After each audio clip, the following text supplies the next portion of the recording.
لي كده ليه؟ لا مفيش يا حبيبي، انا كنت بختبر بس سقف العربيه بتاعك كده، ولقيت البرومه واكلاه، فانصحك كده تغيره. بتبص لي كده ليه؟ ده ما بيفهمش ده ولا ايه، ولا ما بيسمعش، ولا واقع على ودنه. يا عم بقول لك سقف عربيتك عايز سمكره، عايز سمكره. اقول لك على حاجه، تعالى اوديك عند حماده برومه، احلى واحد بتاع برومه. يلا يا ابن الكلب، ما تبصليش. ابن كلب؟ ابن كلب ده عندنا يعني ابن عز، ابن اصول، وبيتكلم 7 لغات. عقبال انت تفكر ايه؟ الناس اللي بتقول لي انت بتلبس الكرش على العمة ازاي واقنعته ازاي وسكت ازاي اهو. حبيبي يا حبيبي ما تزيدش يا حبيبي. ها، هي الحكايه كلها علبه تونه منتهيه الصلاحيه، حطها قدامي وعملت له اللي هو عايزه، غير كده انا ما كنتش هعمل اي حاجه.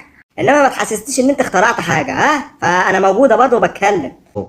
ادي العمة انا لاففها بتاع. لفوك بملا وطلعوك بفضيحه يا بعيد. يا عم سيبنا روح، سيبنا روح. حاطط لي قدامي بطيخه وشمامه، هعمل بهم ايه دول وانا قاعد فكهاني هنا؟ اهي وادي المعلم قاعد.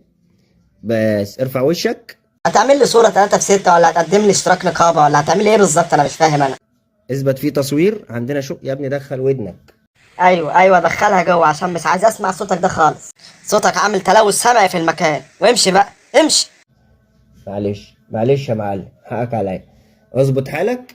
ادي المعلم كرشه وادي الفيديو. ايه ده، خلصنا تصوير؟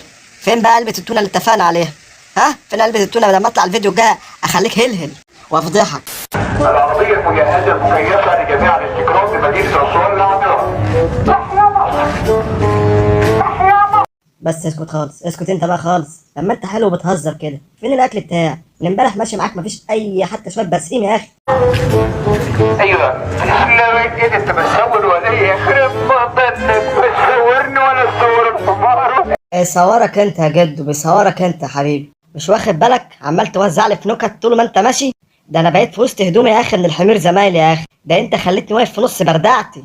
حد يقطع له سلك الميكروفون ده، اقطعوا له سلك الميكروفون ده. ضحكة الاشرار. روح يا جدو، روح يا جدو، انت لا عارف تبيع ولا تشتري. العربية فاضية يا جدو، روح احسن. وانت يا كابتن ما تصوروش لا يطلع ترند ولا ايه، شوية عند قصر الكبابجي وشوية عند شجرة الدر. يعني كفاية بقى، كفاية ترندات بقى. مالك يا حبيبي، مالك يا بابا؟ الواد ده مش طبيعي يا جدعان. شوفوا عليه، شوفوه ماله كده ولا ايه؟ يعني شكله مش مظبوط كده الواد ده. وبعدين انزل من على ظهري، انزل بدل ما اقرمك. مش ناقص انا جاي على الصبح.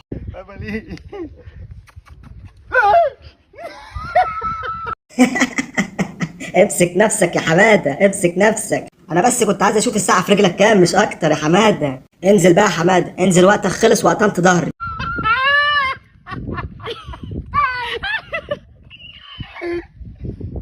انت كده زودتها يا حماده. انزل بقى باللباس الابيض اللي انت لابسه والشبشب ابو صابع اللي انت عامله في نفسك ده. على فكره انا لولا الحوجه يعني ما كنتش وافقت على المهزله دي. جايب لي تورته امك اللي عاملاها من اللي ما حدش بياكلها دي. يلا معلش، ما انا كنت باكل زباله من الشارع برضه. حلو.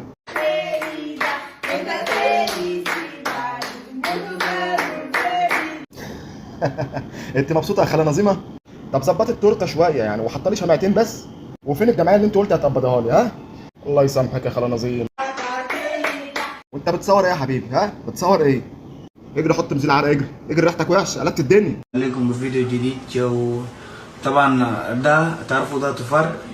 يا دي النيلة يا حبيبي، مش فاهم منك حاجة. انت منين يا حبيبي بس عشان انا مش فاهم منك حاجة خالص. طيب يعني، طب قول لي، طيب يعني في حاجة بتوجعك يعني؟ بتشتكي من حاجة او اديك لدكتور ولا ايه يعني؟ ايه يعني؟ اول مرة اشوف فار يعني، فار منزلي عادي يعني. حابسني في صندوق ليه طيب؟ هي الصراصير احسن مننا في حاجة يعني؟ فاكرين الفار اللي انتحر ده بقى ولده. شوف شاور عاملين الجنان. طبعا جربت فيه حسي. يا جماعة مش فاهم حاجة. شوفوا لي حد مصري طيب، حد مصري اعرف اتفاهم معاه. انا مش فاهم حاجة من الراجل ده. بص طلعني بره الصندوق ده بس كده وانا همشي، مش جاي تاني.